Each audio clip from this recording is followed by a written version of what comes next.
शन्नो मित्रशं वरुणः शन्नो भवत्वर्यमा शन्न इन्द्रो बृहस्पतिः शन्नो विष्णुरुक्रमः नमो ब्रह्मणे नमस्ते वायो त्वमेव प्रत्यक्षं ब्रह्मासि त्वमेव प्रत्यक्षं ब्रह्म वदिष्यामि ऋतं वदिष्यामि सत्यं वदिष्यामि तन्मामवतु तद्वक्तारमवतु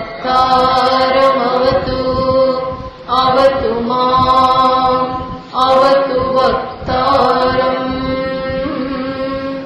ॐ शान्तिः शान्तिः शान्तिः श्रुतिस्मृतिपुराणानाम् करुणालयम् नमामि भगवत्पादम् शङ्करं लोकशङ्करम् शङ्करं शङ्कराचार्यम्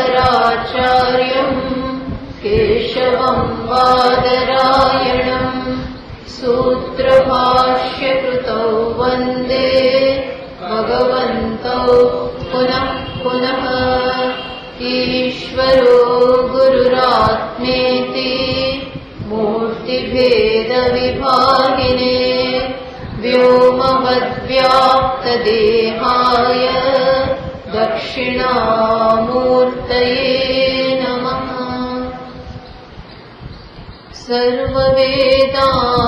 सर्ववेदान्तसिद्धान्त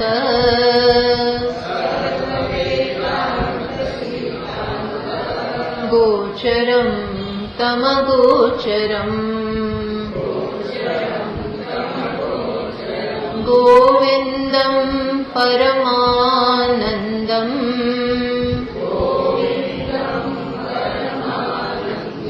सद्गुरुं प्रणतोऽस्म्यहम्।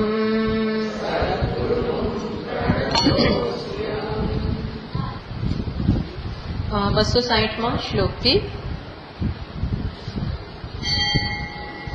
अस्तभेदमनपास्तलक्षणम्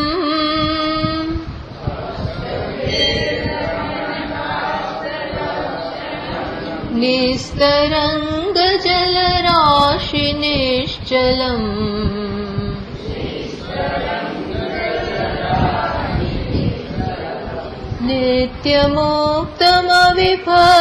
नित्यमुक्तमविभक्तमूर्तियत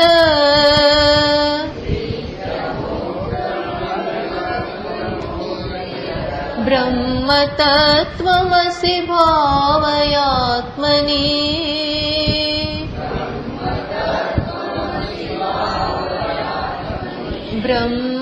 ब्रह्मतत्त्वमसि भावयात्मनि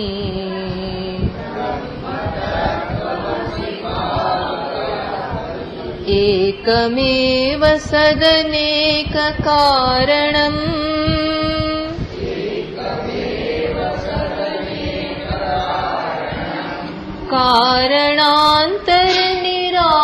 कारणान्तरनिरासकारणम्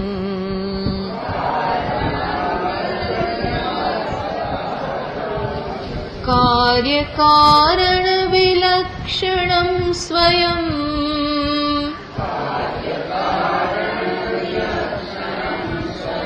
ब्रह्मतत्त्वमसि भावयात्मनि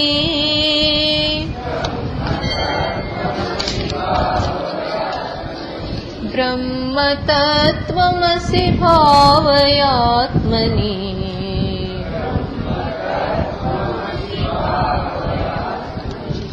આપણે છેલ્લો આ કરેલો ને છેલ્લો આ તો ગયા વખતે ના આ બાકી છે ને હા બાકી છે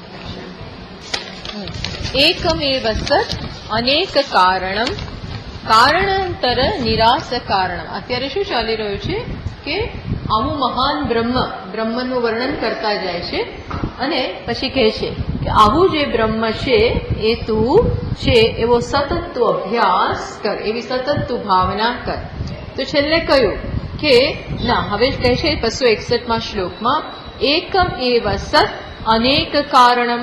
વાસ્તવમાં કેવું છે? એક જ. એકમ એવ સત અસ્તિત્વ સ્વરૂપ છે. અને કેવું છે અસ્તિત્વ? કેટલા છે? તો કે એક જ. અસ્તિત્વમાં કોઈ વિભાગ નથી કે આ જુદું અસ્તિત્વ, આ ગાયનું અસ્તિત્વ, આ સ્ત્રીનું અસ્તિત્વ, આ મકાનનું અસ્તિત્વ, આ પુરુષનું, આ બાળકનું, આ પ્રાણીનું, આવું નથી. એક જ. અસ્તિત્વમાં કોઈ વિભાગ નથી, એક. પછી શું કહ્યું?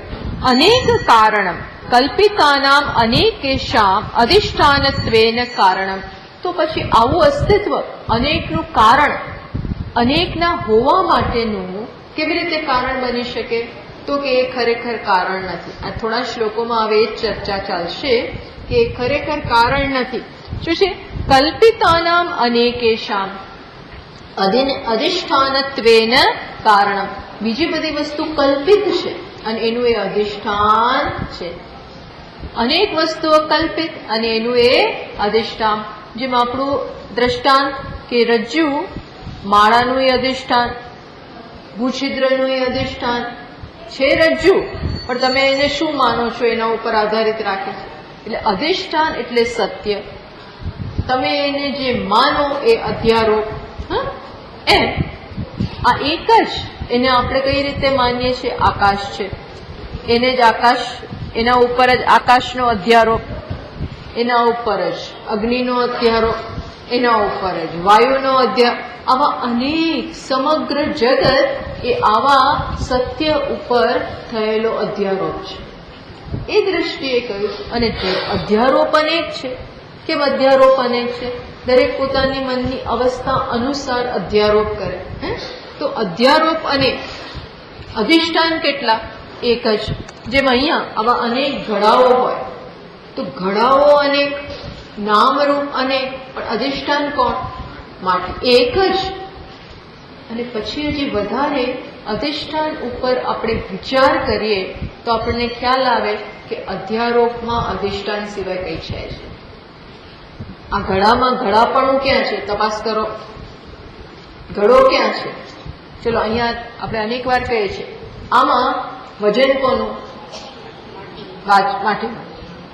આમાં હોવા પણ સુગંધ કોની? માટીની. ઉપર કોણ? માટી. ડાબી બાજુ કોણ? માટી. જમણી બાજુ કોણ? માટી. નીચે કોણ? માટી. આવી બાજુ આવું જે શેપ છે ત્યાં કોણ? માટી. તો હવે અહીંયા ક્યાંય પણ જુઓ, ક્યાં તમને ઘોડો દેખાય છે? સર્વત્ર, ઉપર, નીચે, ઉત્તર, દક્ષિણ, પૂર્વ, પશ્ચિમ, સર્વત્ર બધે માટી જ છે. તો આમાં ડાબાનું અધિષ્ઠાન છે માટી, જમણાનું અધિષ્ઠાન છે માટી, ઉપરનું માટી, નીચેનું માટી, સર્વત્ર માટી જ માટી. તો ઘડો શું થયો?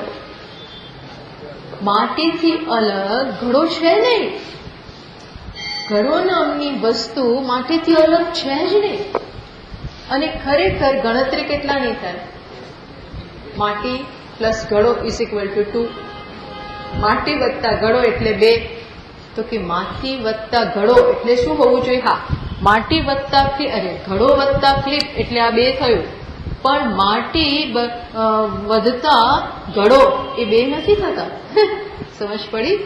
માટી વત્તા માઇક્રોફોન 2, માટી વત્તા ટેબલ 2, પછી આ ત્રીજો તકિયો, આ બધું ગણતરી વધતી જાય. પણ માટી વત્તા ઘડો, શકોરું, કુંડું એક જ. માટી માટી માટી માટી. કારણ કે ઘડો શું છે?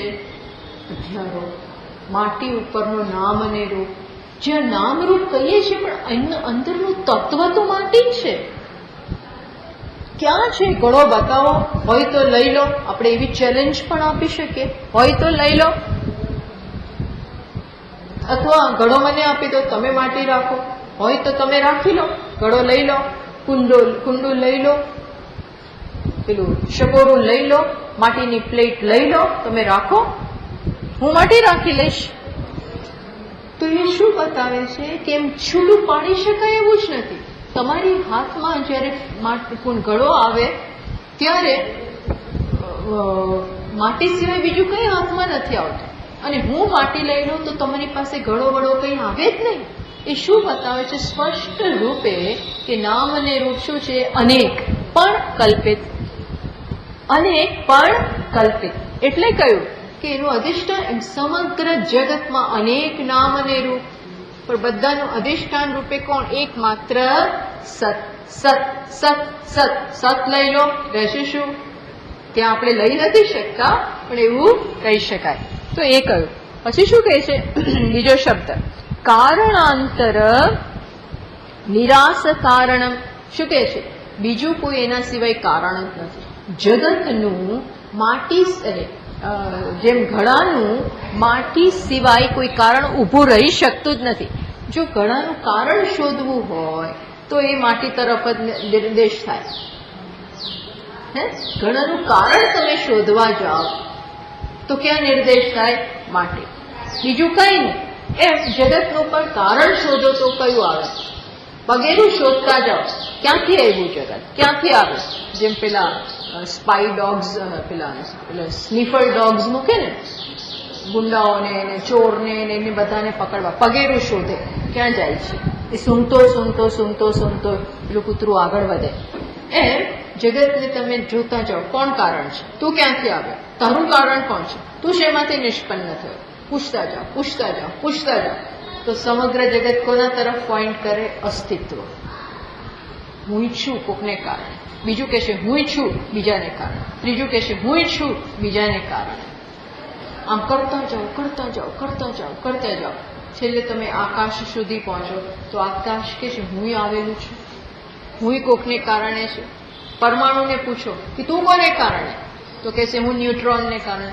એને પૂછો તું કોને કારણે, તો એનુંય કારણ, એનુંય કારણ. તમારે નાનું નાનું નાનું સૂક્ષ્મ સૂક્ષ્મ સૂક્ષ્મ થતું જાય, પણ એનું કોઈ કારણ હોય. કોણ? તો છેલ્લે આ બધું ક્યાં જઈને અટકે છે? આત્મા કે સત હે ચિત્ત. તો એણે આ બધું કેવી રીતે કર્યું? તો કે છે પર શ્વેતાશ્વતર ઉપનિષદને અહીંયા કોટ કરે છે, પરાસ્ય શક્તિ વિવિધૈવ શ્રૂયતે. તો આ સતમાં એવી તો કઈ રીત છે, એવી તો કઈ શક્તિ છે જેને કારણે આવું અનેક કલ્પના એના ઉપર થઈ, આ અનેકમાં એ વિભાજિત થયું. એવું કેવી રીતે થયું? તો કે પરાસ્ય શક્તિ, એ પરમાત્માની એવી કોઈ શક્તિ છે. વિવિધૈવ શ્રૂયતે, અનેક રીતે એ જણાય. ટૂંકમાં એ શક્તિ અનેક રૂપે પ્રગટ થાય છે, અનેકમાં જાણે કે વહેંચાઈ જાય છે. આ જગતમાં એકેય બે વસ્તુ સરખી નથી. શું શક્તિ છે એ? માયા શક્તિનો તમે એનું સ્વરૂપ તો જુઓ, એક વસ્તુ સરખી નથી. કેટલું ક્રિએટિવિટી, સર્જન શક્તિનો કોઈ અપાર પાર નથી. કોઈ બે વ્યક્તિ સરખી નથી. છે જગતમાં ક્યાંય તો, અરે આપણા બે આંગળી સરખી નથી, નખ સરખા નથી, વાળ સરખા નથી, ક્યાંય કશુંય સરખું નથી. આ કોણ બધું જુદું જુદું જુદું જુદું કોણ કરે છે? કોણ શેપ આપે છે? તમે કહેશો કર્મો. તો કર્મ સંસ્કારમાંથી આવે છે. એ સંસ્કાર અજ્ઞાનમાંથી આવેલા છે. દરેક જુદા કર્મો કરે છે.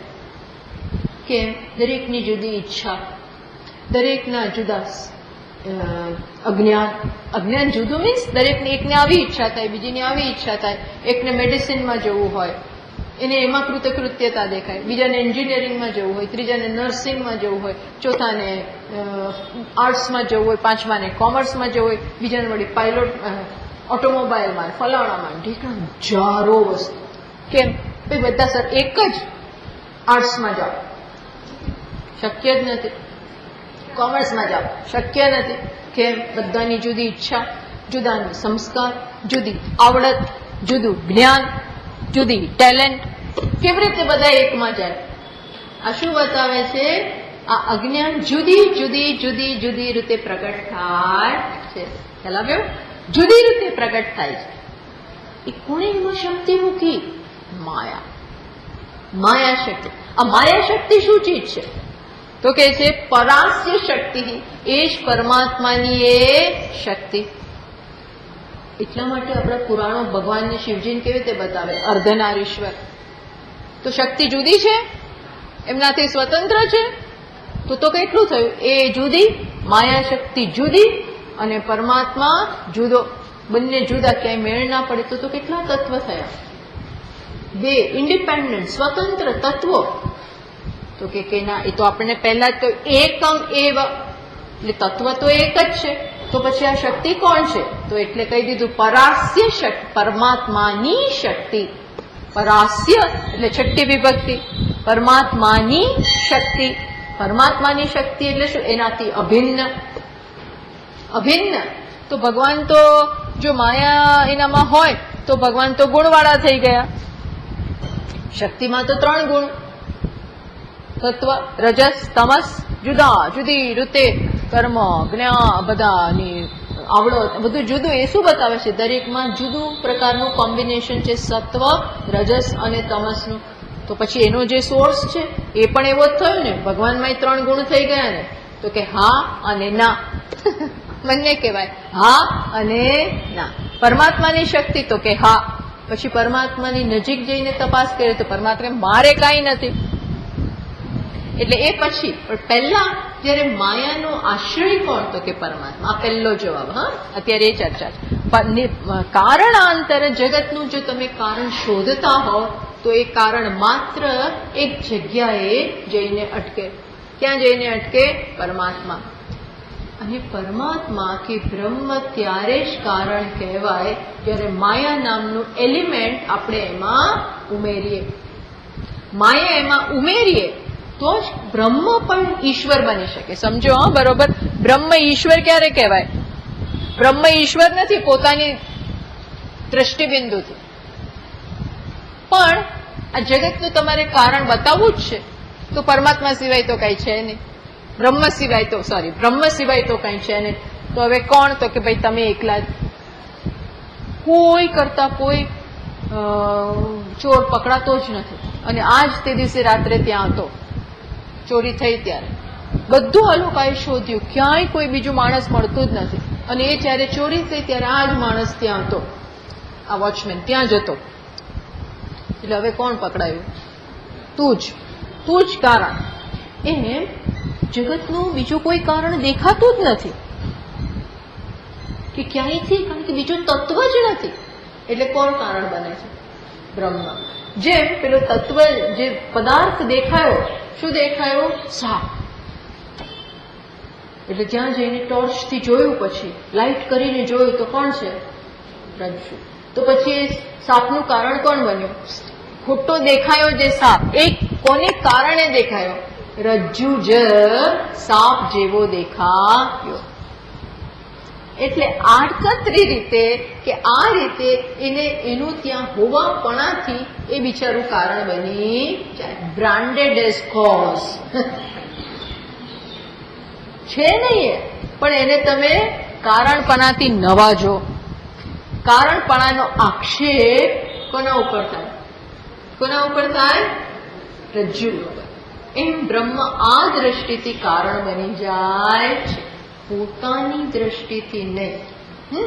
અચ્છા, પણ હવે કારણ છે તો પછી એના જેમ આપણે કહીએ રજ્જુ જ કેમ સાપ જેવો દેખાયો? ભાઈ એનો આકાર એવો છે એટલે એ સાપમાં અને રજ્જુમાં સિમિલારિટી, સાદૃશ્ય હોવાને કારણે એવો સાપ જેવો દેખાયો અથવા રજ્જુ સાપ જેવો દેખાયો.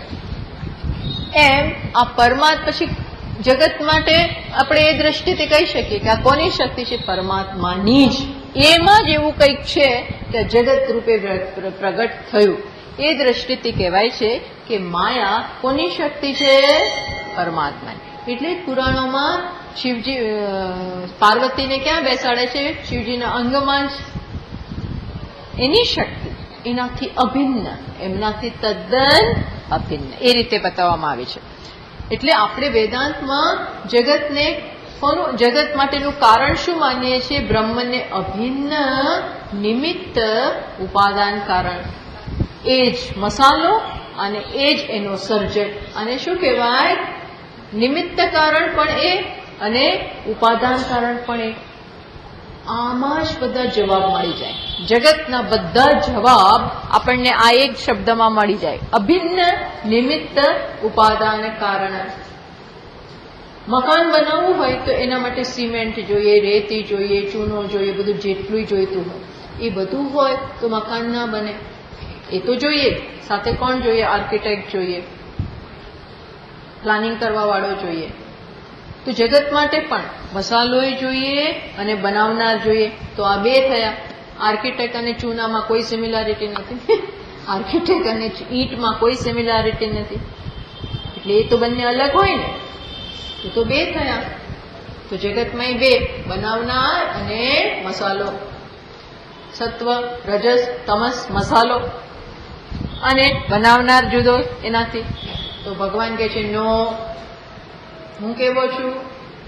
હું મસાલો પણ ખરો અને બનાવનારે ખરો. ક્યાંય સાંભળ્યું નથી,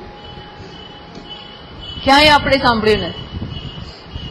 અભિન્ન નિમિત્ત એટલે નિમિત્ત એટલે ચેતન સર્જક અને ઉપાદાન એટલે જડ મસાલો. અભિન્ન નિમિત્ત ઉપાદાન કારણ. આવું થયું એ દ્રષ્ટિએ. પછી શું કહ્યું? કાર્ય કારણ જો. હવે આ એકમાં આવું કહ્યું કે મારા સિવાય બીજો કોઈ કારણ નથી. અને હવે તરત શું કહે છે ભાષ્યકાર? કાર્ય કારણ વિલક્ષણમ. હવે શું કહે છે? તરત કે છે ખરેખર મારા પોતાના દ્રષ્ટિબિંદુથી હું કેવો છું? કાર્ય અને કારણ બંનેથી વિલક્ષણ. કાર્ય કારણ વિલક્ષણમ. કેમ? હું કાર્ય પણ નથી ને હું કારણે નથી. બોલો, વાસ્તવિક દ્રષ્ટિએ બ્રહ્મ કે તત્વ કે અસ્થિ વાતિ પ્રિયમ, જેને હમણાં જ આપણે કારણ કહ્યું, એ જગતના દ્રષ્ટિબિંદ જગતને જો સત્યતા આપતા હો તો બ્રહ્મ એનું કારણ. પણ જગત સમજો હો, આ બરોબર બહુ અગત્યનું છે. જગત સામે જુઓ તો એનું કારણ બ્રહ્મ, પણ બ્રહ્મ સામે જુઓ તો એ શું કે છે? નો કારણ નો કાર્ય. હું પોતે કેવો છું? મારા માંથી કંઈ જન્મ્યું નથી અને હું શેનાઈમાંથી આવ્યો નથી. બોલો, આવું સ્પષ્ટ રૂપે કે છે કાર્ય કારણ વિલક્ષણ. કાર્યપણાથી પણ હું જુદો અને કારણપણાથી પણ જુદો. આ પણું એટલે એનામાં કારણપણું, કારણ બનવાની શક્યતા. કાર્યપણું એટલે કાર્ય બનવાની શક્યતા. તો તત્વ શું કે છે? હું આ બંનેથી તદ્દન અલગ. દેટ મીન્સ કે મારામાં કારણ બનવાની પણ મારામાં કારણ બનવા પણ નથી, કાર્ય બનવા પણ નથી. કારણ ન બનવું એટલે શું? મારામાંથી જગત આવ્યું નથી. આ પરમ સત્ય છે. મારામાંથી જગત આવ્યું નથી. અને કાર્ય મારામાંથી જગત આવ્યું નથી એટલે હું જગતનું કારણ નથી. અને તો તમે તો ક્યાંકથી આવ્યા ને? દેટ મીન્સ તમે કાર્ય છો. તો કે નો, હું શેનું કાર્ય નથી. અર્થાત મારું પણ કોઈ કારણ છે નહીં. Beyond me there is no cause. મારું જન્મ કોઈનામાંથી નથી થયો અને મારામાંથી કશાનો જન્મ થયો નથી. બોલો, આ પરમ સત્ય. અપૂર્વમ અનપરમ. અહીંયા કહ્યું છે બ્રહ્મ અપૂર્વમ અનપરમ ઇતિ શ્રુતે. આવી શ્રુતિ છે, ઉપનિષદ કે છે કે બ્રહ્મ અપૂર્વમ, એના પહેલા કઈ નથી, પછી કઈ નથી. આ પરમ સત્ય. પણ તમે આ જુઓ છો અને કહો છો આ ક્યાંથી આવ્યું? ક્યાંથી? તારું તો ભાઈ હું મારામાંથી આવ્યું. એક સમય એટલે બ્રહ્મને આ બે તબક્કામાં જાણવાનું છે. કયા તબક્કા? પહેલા જગતને સત્યતા આપો છો ત્યારે એવું કહેવા, આ વેદાંતના સિદ્ધાંતો છે બધા. જગત જ્યારે દેખાતું હોય, વ્યવહાર એની સાથે થતો હોય, એની સત્યતા અપાતી હોય ત્યારે દ્રષ્ટિ જગતમાંથી પહેલા એના કારણ તરફ લઈ જવામાં આવે. ફર્સ્ટ તબક્કાનું, પહેલા તબક્કાનું જ્ઞાન, કે ત્યાંથી નજર હટાવો અને લઈ જાઓ કોના ઉપર? બ્રહ્મ ઉપર. કે એના કારણ પરમાત્મા જગતનું કારણ છે. પછી એમાં સ્થિર થાય. એટલે હવે શું થયું? આ જગત નથી, પણ કોણ છે? પરમાત્મા. કારણ કે પરમાત્મામાંથી આવેલું છે. એટલે જગતમાં હવે કોની દ્રષ્ટિ થઈ ગઈ? જગતનો બાદ. અને કોની દ્રષ્ટિ આવી ગઈ? પરમાત્મા. એ શ્રુતિ કહે છે ઈશા વાસ્યમ ઇદમ સર્વમ. આ સમગ્ર જગતને ઈશ્વર વડે વ્યાપ્ત કર. અર્થાત સમગ્ર જગત ઈશ્વર છે એ રીતે તું જો સમગ્ર તયા તો કે હા. યત કિંચ જગત્યામ જગત યત જગત્યામ યત કિંચ જગત્યામ એટલે જગતમાં. યત કિંચ જે કાંઈ જગત છે. જગત એટલે શું? જગતમાં જે કાંઈ જગત છે એટલે શું? જગતમાં જે કાંઈ જગત એટલે જગતનો અર્થ શું થાય છે? પરિવર્તનશીલ. જગતનો અર્થ થાય ગચ્છતિ ઇતિ જગત. જે સતત પરિવર્તન પામે છે, જે સતત ફરે છે. ગચ્છતિ ઇતિ જગત એટલે કે છે જગત્યામ જગતમાં જે કાંઈ જગત. જે કાંઈ જગત એટલે ચર અચર, ફરવાવાળું ન ફરવાવાળું, પરિવર્તન પામનારું. આ બધું જે છે જગતમાં સતત, સેન્શન્ટ, ઇનસેન્શન્ટ, જે કાંઈ છે એ બધું કોણ છે? ઈશા વાસ્યમ ઇદમ સર્વ. એટલે જે કાંઈને સર્વમને વધારે ક્વોલિફાય કર્યું. શેનાથી? યત કિંચ જગત્યામ જગત. એનાથી. અર્થાત હવે આપણે જયારે જગત તરફ દ્રષ્ટિ કરીએ ત્યારે કોણ છે? ઈશ્વર. ઈશ્વરોને વ્યાપ્ત કરો એટલે શું? આ ચાદર ઓઢાડું એવું નહીં. એનો અર્થ એવો થાય કે જગતમાં જે કાંઈ છે એને ઈશ્વરની દ્રષ્ટિથી જુઓ, કારણ કે એ છે. આ થયું. એટલે હવે આ અનેક માંથી હવે આપણા મનમાં શેની દ્રષ્ટિ સ્થિર થાય? ઈશ્વર, ઈશ્વર, ઈશ્વર, ઈશ્વર, ઈશ્વર. અખિલ બ્રહ્માંડમાં એક તો શ્રી હરિ જુજવે રૂપે એક હરિ ભાસે અનંત ભાસે. હવે એકમાં દ્રષ્ટિ સ્થિર થઈ. પછી શું કે છે? હું અનેક રૂપે ક્યારેય થયો જ નથી. પછી બીજો ધડાકો કરે, પછી બીજો ધડાકો. પહેલા અનેકમાં એક એવું કીધું, પછી શું કે છે? હું એકલો જ, હું બન્યો જ નથી, હું અનેક બન્યો જ નથી, નેવર. એ પછીનું એમ એ તો તમને દેખાય છે. હું કઈ બન્યો જ નથી, હું એક માત્ર રહ્યો છું. મને મારા સિવાય કઈ છે નહીં, મેં કોઈ કલ્પના કરી નથી, મારી કોઈ માયા નથી, કશું જ નથી. આ સેકન્ડ. આ તો બહુ મોટું રહસ્ય છે, એ જલ્દી સમજાય એવું નથી. એટલે પહેલા કયું જ્ઞાન? સમગ્ર જગત ઈશ્વર છે. પછી બીજા તબક્કાનું કયું? હું આ બધાથી વિલક્ષણ. કાર્ય જગત કારણ માયા તદ વિલક્ષણમ. જગત કાર્ય છે અને એનું કારણ માયા, અને એ બંનેથી હું અલગ. હા, સમજો. જગતનું કારણ કોણ? માયા. હા, અને માયાનું કારણ કોણ? ઈશ્વર. ઈશ્વર એટલે બ્રહ્મ. જગત માયામાંથી, અને માયા કોનામાંથી? બ્રહ્મમાંથી. પછી બ્રહ્મ ને પૂછીએ, ખરેખર આ બે તમારામાંથી આવ્યા છે? તો કે નહીં. એ તો મેં કહેવા ખાતર કીધું. હવે બ્રહ્મ જયારે સમજો, બ્રહ્મ જયારે એમ કે જો પહેલા આપણે જગતમાંથી કોના પર આવ્યા? માયા. માયામાંથી ક્યાં જઈએ છીએ? બ્રહ્મ. હવે બ્રહ્મ પાસે આવ્યા. બ્રહ્મને પૂછે છે આ બે તમારામાંથી? આ બે તમે? તો કે નહીં, હું તો ઓળખતોય નથી. હાથ ઊંચા કરી દે છે, હું તો પછી શું થયું? આ બંને કેવા થઈ ગયા? એને ઉભા રહેવાની કોઈ તો હવે ઉભા જ ના રહી શકે. કારણ કે આ આને કારણે અને આ આને કારણે, પણ આ કે છે નો, આવું છે. એટલે કે છે જેમાં ભગવાન કહે છે આ જ વસ્તુ, દ્વૌ વિમો પુરુષો લોકે. ક્ષરસ આ ક્યાં આવે છે? 15મા અધ્યાયમાં ભગવાને કહ્યું ને કે દ્વૌ વિમો પુરુષો લોકે ક્ષરસ ચાક્ષર એવ છે. જગતમાં બે પુરુષ છે, ક્ષર અને અક્ષર. ક્ષર એટલે કોણ? આમ જગત.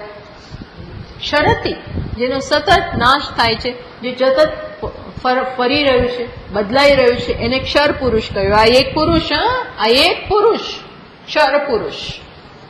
બીજો પુરુષ કયો? અક્ષર, જેમાંથી આવ્યું છે. અક્ષરમ, અક્ષરના બે અર્થ થાય છે. અક્ષર એટલે નિર્ગુણ નિરાકાર બ્રહ્મ એવોય થાય, અને અક્ષરનો અર્થ શું થાય? માયા સહિતનો એવોય અર્થ થાય.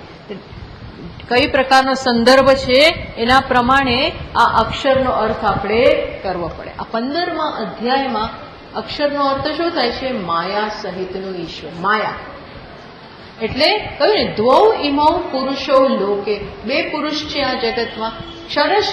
ક્ષરશ્ચાક્ષર એવ ચ, ક્ષર અને અક્ષર. ક્ષર એટલે જગત અને અક્ષર એટલે એનું કારણ માયા. પછી ભગવાન શું કહે છે? ઉત્તમ પુરુષસ્તુ અન્ય. શું કહે છે? ઉત્તમ પુરુષસ્તુ અન્ય. પછી શું છે? ઉત્તમ પુરુષસ્ત્વન્ય પરમાત્મેત્યુદાહૃતઃ. ઉત્તમ પુરુષ આનાથી અલગ. ઉત્તમ પુરુષ એટલે કોણ? ઉત્તમ પુરુષ એટલે નિર્ગુણ નિરાકાર બ્રહ્મ. ઉત્તમ પુરુષ એટલે શું? સંસ્કૃતમાં ઉત્તમ એટલે હું. સંસ્કૃતમાં બીજો પુરુષ, પહેલો પુરુષ અને ઉત્તમ પુરુષ સંસ્કૃતમાં આવું છે. પહેલો પુરુષ. પહેલો પુરુષ એટલે આપણે એવું માનીએ કે હું, એવું નથી. પહેલો પુરુષ એટલે ત્યાં શું? તુંની વાત કરે છે. તું એટલે કે ત્રાહિત, એમ સંસ્કૃતમાં આવું છે. ત્રીજો, જેને આપણે ઇંગ્લિશમાં થર્ડ પર્સન કહીએ, એવું સંસ્કૃતમાં પહેલો પુરુષ એટલે આ જુદું બધું, ત્રીજું. બીજો પુરુષ એટલે સાક્ષાત તમને એડ્રેસ કરવામાં આવતા હોય એ બીજો પુરુષ. ઉત્તમ પુરુષ એટલે હું. હું સંસ્કૃતમાં હું એટલે આપણે કહીએ ગચ્છામી, વદામી, પશ્યામી. હું જોઉં છું, હું ખાઉં છું, હું જાઉં છું. ગચ્છામી, હું જાઉં છું. એ હું માટે કયો પુરુષ કહેવાય? ઉત્તમ પુરુષ. ઉત્તમ. ગચ્છતિ એટલે જગત, કે તું પેલો જાય છે એટલે એને કહેવાય પહેલો પુરુષ. અને ગચ્છસી એને કહેવાય તું જાય છે, એને કહેવાય બીજો પુરુષ. સમજ પડી? આવું છે. એટલે ભગવાન વ્યાકરણ બહુ સારું જાણે છે. એટલે એમણે શું કહ્યું? ઉત્તમ પુરુષસ્તુ અન્ય. આ પેલા બે પુરુષ ક્ષર અક્ષર, અને ઉત્તમ પુરુષ હું આ બધાથી અલગ છું. મારું નામ છે પરમાત્મા. પરમાત્મા ઇતિ ઉદાહૃત. હું પરમાત્મા તરીકે જણાવું છું. યો લોકત્રયમાં આવિષ્ય. ત્રણેય જગતના મારામાં. એ પછી એ અત્યારે આપણો ચર્ચાનો વિષય નથી. પણ એક પ્રકારે અહીં પણ શું કહ્યું? આ જગત, એનું કારણ માયા. આ બધું કાર્યકારણના સંબંધોમાં બધું ચાલે છે. હું આ બધાથી રહિત છું, એ કહ્યું. સ્વયં બ્રહ્મ કાર્યકારણ વિલક્ષણમ સ્વયં બ્રહ્મ યત. આવું જે બ્રહ્મ છે, તત્વમ અસી, એ તું છે. તત્વમ અસી ઇતિ ભાવય આત્મની. એવું સદા તું તારામાં ભાવના કર. જો સતત આપણે જગતનો નિષેધ કરતા રહીએ, બાધ કરતા રહીએ, એનાથી લેપાઈએ નહીં. જેમ ભગવાને કે ઉદાસીનવર આસીનમ. હું હંમેશા આ બધાથી અસ્પૃષ્ટ રહું છું. ઉપર ઉઠીને બેસું છું. ઉપર ઉઠીને બેસું છું એટલે શું? આ બધું મને સ્પર્શતું નથી. અહીંયા જે ઊંચું નીચું, જે બધી ઘટનાઓ ઘટે છે, દરરોજ ઘટે, વાર તહેવારે ઘટે, સતત ઉથલ પાથલ, ઉથલ પાથલ, ઉથલ પાથલ જયા જ કરે જગતમાં. આપણને ખબર નથી કેટલું ચાલે છે. સિરિયામાં ચાલે ને, પેલેસ્ટાઇનમાં ચાલે ને, અમેરિકામાં ચાલે ને, સાગરમાં ચાલે ને, આકાશમાં ચાલે. કેટલાય ગ્રહો ભટકાય છે, છૂટા પડે છે, તારાઓ ખરે છે અને ગેલેક્સી. આ જે અંદર લાવવાની આપણને તો કઈ ખબર જ નથી. અંદર શું પૃથ્વીના પેટાળમાં શું ચાલે છે, જે દોડા દોડી, જે ભટકા ભટકી, બધું જે થતું હોય આપણને કઈ ખબર નથી. ભગવાન શું કે ઉદાસીનવદ આસી. હું આ બધાથી અલગ છું. ઉપર ઉઠેલું છું, મને કઈ સ્પર્શતું નથી. અરે ભાઈ તમારામાંથી આ બધું છે તો કે નો હોય તોય મને કઈ ફેર પડતો નથી. એમ અહીંયા શું કે છે? કે ઉત્તમ પુરુષસ્તુ, આવું જે તત્વ છે તું છે. એટલે જુઓ, જગતમાં તો બધું થયા જ કરવાનું. આપણે આ દ્રષ્ટિને ધ્યાનમાં રાખીને અલગ રહેવાનું. અલગ રહેવાનું એટલે જુદા રૂમમાં ઘૂસી નહીં જવાનું. એવું કરવું હોય તો એવું કરો, પણ એનું સોલ્યુશન નથી.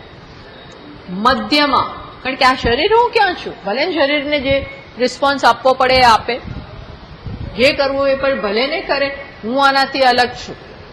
આ નોલેજ, આ રાઈટ સોલ્યુશન છે. બધાથી છૂટા થઈને ખૂણામાં જતું રહેવું એ છે, એવું કરી શકાય વચ્ચે વચ્ચે. તો આપણે જયારે સ્ટેબિલિટી આવતી ન હોય, તો આપણે સ્વસ્થતા ન રાખી શકતા હોઈએ તો વચ્ચે વચ્ચે એવું કરવું પ્રેક્ટિસ માટે. પણ અંતતો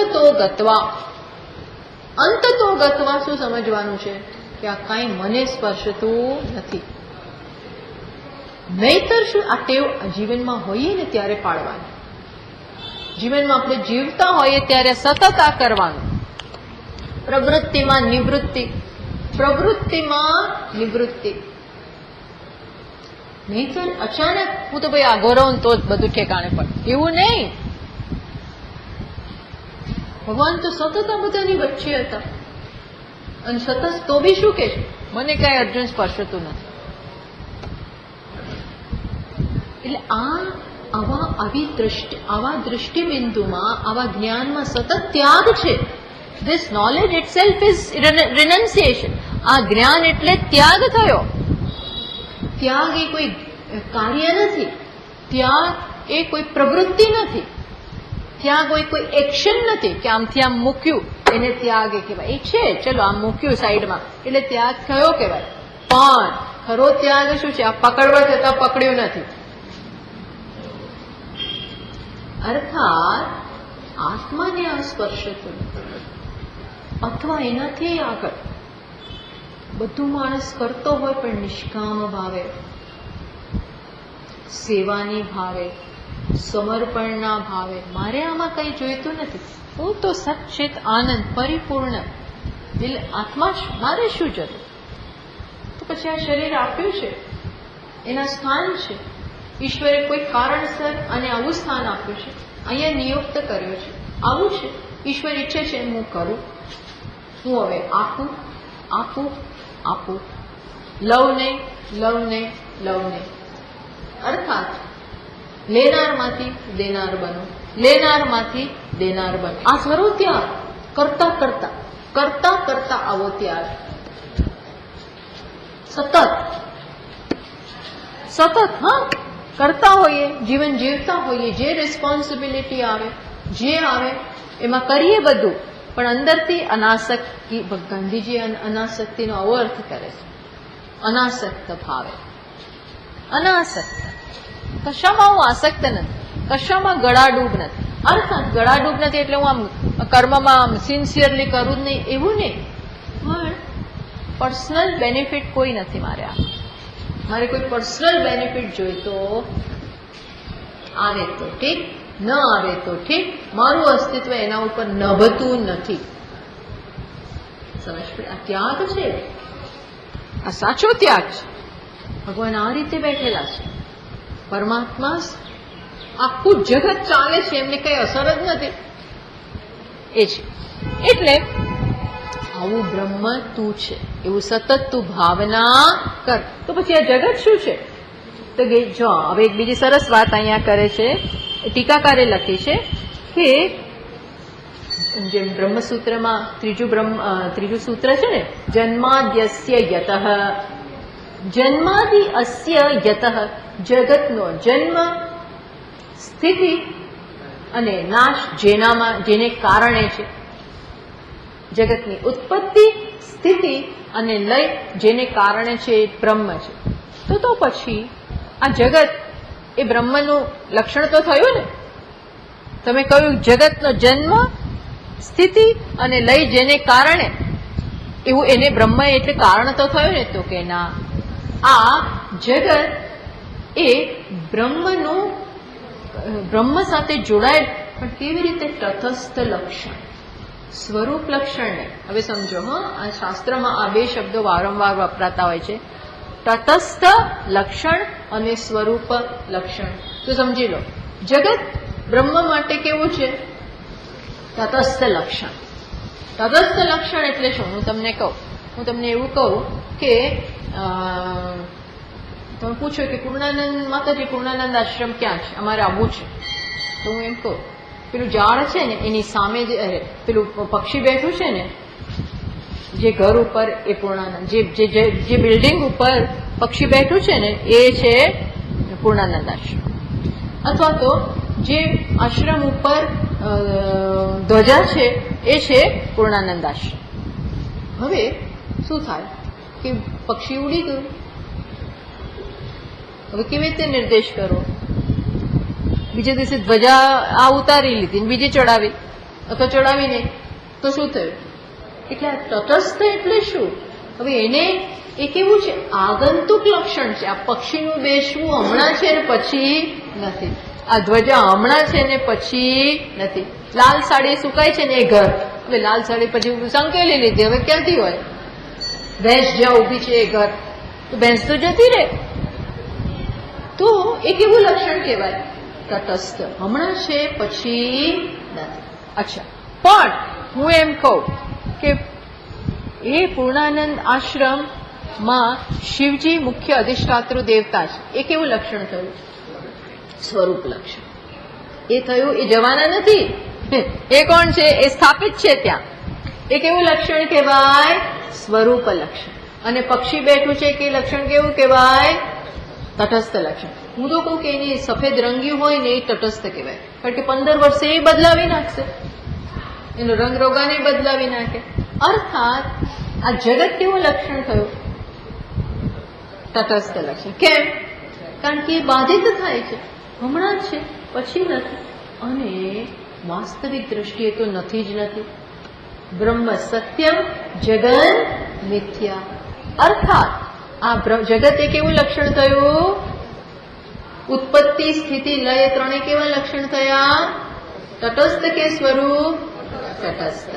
અને સચ્ચિત આનંદ એ કેવું લક્ષણ થયું? સ્વરૂપ લક્ષણ.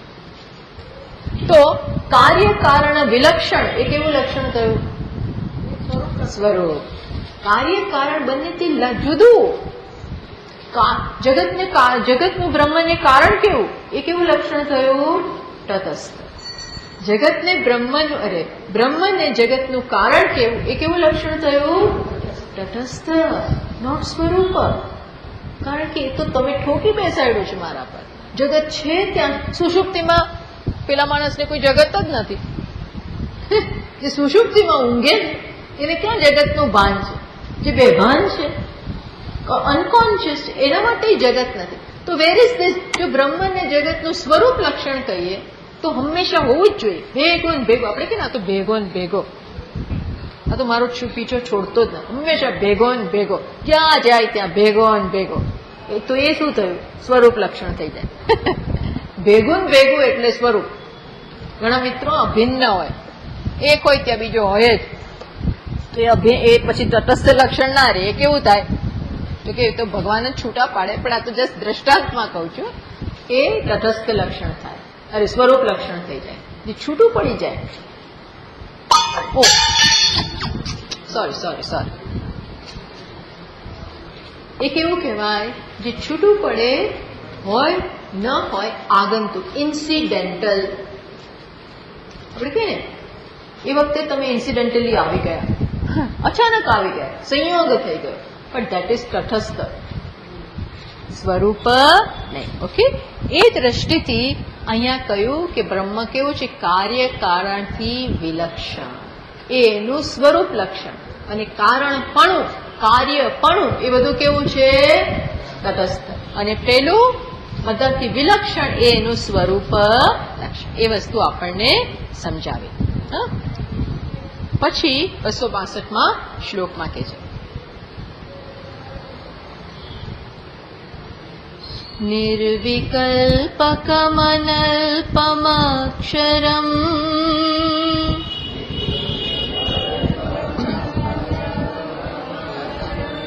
યક્ષરાક્ષર વિલક્ષણમ પરમ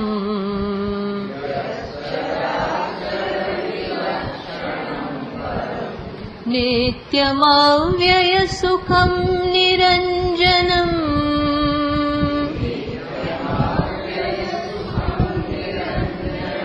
ब्रह्मतत्त्वमसि भावयात्मनि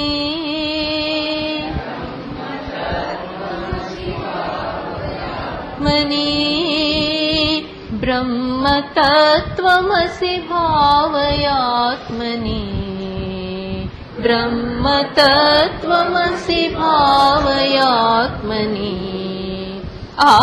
આજે 10 શ્લોકોમાંનો છેલ્લો છે. શું કહે છે? ફરી પાછું એવી રીતે જ વર્ણન કરે છે. આ બધી વર્ણનની ભાષા કઈ છે? આ કઈ પ્રકારની ભાષા છે? હા, વેદાંત તો બરોબર, પણ કેવી? હા, નેગેટિવ એટલે નિષેધાત્મક. નઈતિ નઈતિ. આમાં શું નથી એ કહેતા જાય છે. શું નથી, શું નથી, શું નિષેધાત્મક ભાષા છે.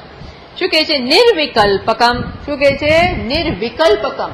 વિકલ્પ એટલે વિચાર, વિકલ્પ એટલે ભેદ, વિકલ્પ એટલે વિષમતા, વિકલ્પ એટલે વેરાયટી, અનેકતા. બ્રહ્મ કેવું છે? નિર્વિકલ્પમ, નિર્વિકલ્પકમ. શું કહે છે? વિકલ્પ શૂન્યમ. માયિકત્વાદ વિકલ્પાનામ વસ્તુતઃ વિકલ્પ શૂન્યમ. તમે કેમ કહો છો? પ્રશ્ન થાય ને, તમે કેમ કહો છો કે બ્રહ્મ નિર્વિકલ્પ? આ જગત તો છે ને, આમાં શું નિર્વિકલ્પ તમને દેખાય? તકલીફ શું છે? મોટામાં મોટી આ બધા શબ્દો કેમ સમજી નથી શકાતા? કારણ કે આપણને નિર્વિકલ્પ દેખાતું નથી. નિર્વિકલ્પ દેખાતું નથી અને વિકલ્પ દેખાયા જ કરે. વિકલ્પ પ્રત્યક્ષ જગત, પ્રત્યક્ષ વ્યવહાર, પ્રત્યક્ષ હું તું, પ્રત્યક્ષ સારું ખરાબ, પ્રત્યક્ષ, અને આ બધાથી પર એવું અપ્રત્યક્ષ. એ પ્રત્યક્ષ જ નથી. તો કે છે ભાઈ એને પ્રત્યક્ષ બનાવવાની જરૂર જ નથી. એ તો અપરોક્ષ. એ કેવું છે? અપરોક્ષ, નેવર ડિફરન્ટ ફ્રોમ યુ. અપ્રત્યક્ષ એ ડિફરન્ટ, ભલે સામે પણ અલગ તો ખરું જ ને. એટલે આ બધું સમજાવતા તકલીફ પડે છે. નિર્વિકલ્પ જે છે ને એ સત્ય છે. આ વિકલ્પ જ મિથ્યા છે. જે દેખાય છે એ બધું મિથ્યા, દેખાય છે એ બધું આગંતુક, દેખાય છે આગમાં પાય, આવવાવાળું, જવાવાળું, બદલવાવાળું, ન હોવાવાળું. જ્યારે જે દેખાતું નથી એ કોણ? વિટનેસ, સાક્ષી કોણ? અહમ, અહમ, અહમ. અહમ એટલે આ વ્યક્તિ નહીં, અહમ એટલે ચૈતન્ય. એ કેવું છે? નિર્વિકલ્પકમ. ત્યાં કોઈ વિકલ્પ નથી. તો આ બધું છે શું? એ તો માયા છે. માયા એટલે શું? યામાં સા માયા. યામાં, મા એટલે જે નથી એને માયા કહેવાય. એવું કે છે મહાત્મા. આવી રીતે વર્ણન કરે કે જે નથી એને કહેવાય માયા. યામાં સા માયા. મા એટલે નહીં, જે નથી છતાં દેખાય એને કહેવાય માયા. નથી, નેવર. થોડી વાર તો હતું ને, બધે દેખાયું ને. દેખાયું એટલે સાચું એવું ભૂલી જાઓ. વેદાંતિઓ આમાં એક્સપર્ટ થઈ જવા જોઈએ. દેખાય એટલે સાચું, દેખાય એટલે કોન્ક્રીટ. તો કે નહીં, all that glitters is not gold. આ તો પ્રખ્યાત કહેવત છે. જે બધું ચમકે સોનું નહીં. આ તો જસ્ટ એક વાત કરું છું. એમ આ દેખાય છે આટલું કોન્ક્રીટ, આટલું નક્કર. આ વાગ્યું નહીં, આ માતાજી આ તૂટી જશે તમારો હાથ. માયા માયા કરો છો પણ કઈ રહેવાનું નથી. કે વાત સાચી છે, આને અમે ના જ નથી, પણ આ તૂટી જવું, આ નક્કરપણું એ બધું માયા. સ્વપ્નમાં આવું જ હોય છે, પણ બધું માયા હોય છે. સ્વપ્નમાં આવું જ દેખાય છે. સ્વપ્નમાં આપણે પડી જઈએ, લોહી નીકળે, ડોક્ટર પાસે જઈએ, દુખાવો થાય, આ બધું ત્યાં થાય, છતાં કાંઈ સાચું નથી હોતું. ઘડીનો ખેલ હોય છે, ઘડીએ નહીં, એનાથી ઓછા સમયનો ખેલ. અર્થાત અનુભવાય છે, દેખાય છે, માટે સાચું એવું જરૂરી. એટલે આ ભલે રહ્યું છતાં પણ એ બ્રહ્મને વિકલ્પ વાળું બનાવતું. સમજ પડી હું શું કહું છું? આ છે માટે બ્રહ્મ વિકલ્પ વાળું એવું કહી શકાય નહીં, એવી વ્યાખ્યા ના કરી શકાય. આ ભલે રહ્યું છતાં બ્રહ્મ તો કેવું છે? નિર્વિકલ્પ. કારણ કે આની કોઈ સત્યતા નથી, આમાં કોઈ માલ નથી. આપણે કહીએ માલ, સ્વામીજી મારે માલ નહીં હે, માલ નહીં હે એટલે કોઈ વાતમાં માલ, આપણે કહીએ એની વાતમાં કોઈ માલ નથી. ઘણી વાર કે એવી મોટી મોટી વાતો કરે, હું તો કરોડો કમાઉં છું અને મારી પાછળ તો આ ફરે ને આમ થાય ને તેમ થાય. એટલે પછી આવું કહેતો હોય એટલે બાજુમાં બીજી વ્યક્તિ એને ઓળખતી હોય ને કે સાંભળતા નહીં, બહુ સાંભળતા નહીં, વાતમાં કોઈ માલ નથી. એટલે શું? એટલે આપણે સમજી જાય કે આ મોટી મોટી આને આવી ટેવ છે, પેલું બોમ્બેસ્ટિક બધું બોલવાની ટેવ છે. ઘણા લોકો એવું એવું બોલે કે મોદી સાહેબનો મારા પર ફોન આવ્યો તો, બોલો આવી વાતો કરે. આપણે શું કરવાનું? આપણે સાંભળી લઈએ પણ અંદરથી જાણી જઈએ, અહીંથી નાખો. એ આ જગત કેવું છે? શું કે સિરિયસલી લેવાની જરૂર ભલે રહે. પણ હું કેવો છું? નિર્વિકલ્પ. આઈ એમ નોટ થ્રેટન્ડ. મને આની કોઈ ધમકી નથી. જગત બ્રહ્મને ધમકી જ ના આપી શકે. એ તો આખો તે ધમકાવે, ગભરાવે, આમ કરી લઈશ તેમ. ઘણા લોકો એવું કરે, આમ નહીં કરો ને તો આમ કરી નાખીશ, ફલાણું કરી નાખ, ઢીકડું કરી નાખ. બ્રહ્મને કોઈ આમ કઈ ફરતું જ નથી, ભલે જે કરવું એ કરો. એક દ્રષ્ટિએ કહ્યું નિર્વિકલ્પમ અનલ્પમ. અનલ્પમ એટલે જેનો કોઈ અંત નથી, જે લિમિટેડ નથી. કઈ રીતે લિમિટેડ નથી? સમયથી લિમિટેડ નથી. Not bound by time. સમય એને બાંધી ના શકે. Not bound by space. આકાશ એને બાંધી ના શકે. નોટ બાઉન્ડ બાય વસ્તુત્વ. વસ્તુત્વ એટલે અમુક અમુક શક્તિ દરેકમાં હોય. આ કોઈ પણ પ્રકારનો બોન્ડેજ, સમયનું બંધન, સ્પેસનું બંધન, આ એકે બંધન આત્માને નથી. અનંત અનંત અનંત એટલે કયું? અનઅલ્પમ. પછી કેવું છે? એટલે ક્યાં ભાઈ આવું તમે લઈ આવ્યા ક્યાંથી? કોના આધારે આ બધી વાતો કરો છો? તો કે ઉપનિષદ કહે છે. અહીંયા કયું વાક્ય ટીકાકારે ઉદ્ધૃત કર્યું છે? તો છાંદોગ્ય ઉપનિષદ. યો વૈ ભૂમા. ભૂમન. બ્રહ્મ કેવું છે? ભૂમન. ભૂમન એટલે વિસ્તૃત આનંદ સ્વરૂપ. અચ્છા, એ કહ્યું. પછી શું કહ્યું શબ્દ? અનલ્પમ અક્ષરમ. અક્ષરમ. હવે અહીંયા અક્ષરનો અર્થ શું થયો? પહેલા આપણે 15મા અધ્યાયની વાત કરી, ત્યાં અક્ષરનો અર્થ આપણે શું કર્યો હતો? માયા. કુટસ માયા કર્યો હતો. અહીંયા અક્ષરનો અર્થ શું થાય છે? બ્રહ્મ. અહીંયા હવે આવ્યું ને શબ્દ નિર્વિકલ્પમ. જુઓ શ્લોકમાં, બધા શ્લોક બધા જોતો જાઓ. શ્લોક ચોપડી બંધ કરીને નહીં બેસી જવાનું. શું કહ્યું? નિર્વિકલ્પમ અનલ્પમ અક્ષરમ. અક્ષરમ એટલે ન ક્ષરતી, જેનો નાશ નથી થતો. અહીંયા અક્ષરનો અર્થ શું થાય? બ્રહ્મ. હા, બ્રહ્મ. અશ્નુતિ વ્યાપનોતિ ઇતિ. અક્ષરના બે અર્થ થાય, જેનો નાશ પણ નથી થતો અને જે સર્વને વ્યાપ્ત કરીને અશ્નુતે વ્યાપનોતિ સર્વમ ઇતિ અક્ષરમ. જે સર્વને વ્યાપ્ત કરે. જો જગત છે તો હું એમાં વ્યાપ્ત છું, પણ મારી દ્રષ્ટિથી હું કેવો છે? મારો ક્યારેય નાશ નથી. આ બંને અક્ષરના અર્થ થાય છે. પછી કેવું છે? અક્ષર યત ક્ષરાક્ષર વિલક્ષણમ. અને ક્ષર અને અક્ષર બંને જો હવે યાદ રાખો, હું પ્રશ્ન પૂછું છું. યત ક્ષર અક્ષર વિલક્ષણમ. જે ક્ષર અને અક્ષર, પાછો અક્ષર શબ્દ આવ્યો, ક્ષર અને અક્ષર બંનેથી ચડિયાતું. તો હવે ક્ષરનો અર્થ શું? ક્ષરનો અર્થ શું? વિનાશી. એટલે કોણ વિનાશી? જગત. અક્ષરનો અર્થ હવે શું? માયા. હજી આજ પહેલા આપણે અક્ષરનો અર્થ કર્યો તો બ્રહ્મ. સંદર્ભ પ્રમાણે બદલાય. એટલે જ તો ઘણા ટીકાકારો ગોથા ખાય છે. આવું ના સમજ પડે એટલે આડો અર્થ કરે નહીં. એકોર્ડિંગ ટુ ધી કોન્ટેક્સ્ટ, સંદર્ભ પ્રમાણે તમે અર્થ કરો. એટલે અહીંયા અર્થ શું થાય? યત ક્ષર અક્ષર વિલક્ષણ. ક્ષર એટલે આ જગત અને અક્ષર એટલે એનું કારણ, જે આનાથી ચડિયાતું. જગત જે વિનાશી છે એનાથી એનું કારણ માયા ચડિયાતી. માયાનો પાર ના પામી શકાય. એટલે એ દ્રષ્ટિ ચડ્યું હતું. પણ બ્રહ્મ સામે જોઈએ તો આ પણ છે જ નહીં. એટલે એનાથી એ પણ ક્ષર, ટૂંકમાં આના સંદર્ભમાં એ ચડિયાથી અને લાંબી ટકે મીન્સ અક્ષર. પણ બ્રહ્મ તરફ જોઈએ તો એ પણ બાધિત થઈ જાય છે. નિર્ગુણ નિરાકાર બ્રહ્મમાં આ માયાનો પણ કોઈ પ્રવેશ છે. એટલે કહ્યું ક્ષર અક્ષર વિલક્ષણમ પરમ. પરમ એટલે સર્વોત્કૃષ્ટમ. આવું તત્વ બીજે ક્યાં છે? જે જગત અને એનું કારણ માયાથી ચડ્યું હતું, દેટ મીન્સ બધું જ પતી ગયું. એટલે સર્વોત્કૃષ્ટમ આવું જે છે નિત્ય છે. આટલા શબ્દો નેક્સ્ટ ટાઈમ જોઈશું. નિત્ય, અવ્યય, અવ્યયમ સુખમ, જેનું સુખનો ક્યારેય નાશ નથી થતો. અવ્યયમ સુખમ. અવ્યય એટલે જે વ્યય ના થાય, જેનો નાશ ના થાય, જે ઘટે નહીં. નિરંજનમ, ત્યાં કોઈ કાલિમા નથી. વધ, ઘટ, ઓછ આ બધી કોઈ વસ્તુ નથી.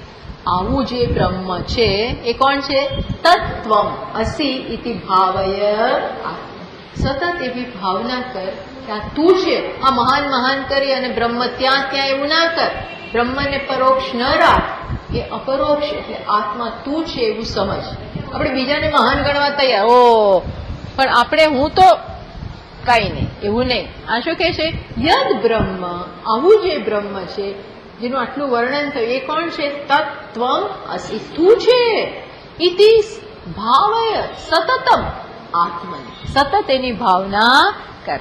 એ વસ્તુનું કન્ક્લુઝન 262માં શ્લોકમાં કરે છે. અરે 263માં આવતા વખતે. ઓમ પૂર્ણમદ પૂર્ણમિદં પૂર્ણાત પૂર્ણમુદચ્યતે પૂર્ણસ્ય પૂર્ણમાદાય પૂર્ણમેવાવશિષ્યતે. ઓમ શાંતિ શાંતિ શાંતિ. શંકરં શંકરાચાર્યં કેશવં બાદરાયણં સૂત્રભાષ્યકૃતૌ વંદે ભગવन्तौ પુનઃ પુનઃ. ઈશ્વરો ગુરુરાત્મેતિ વિભાગિને વ્યોમવદ્વ્યાપ્તદેહાય દક્ષિણામૂર્તયે નમઃ. ઓમ શાંતિ શાંતિ શાંતિ. હરિ ઓમ શ્રી ગુરુભ્યો નમઃ. હરિ ઓમ.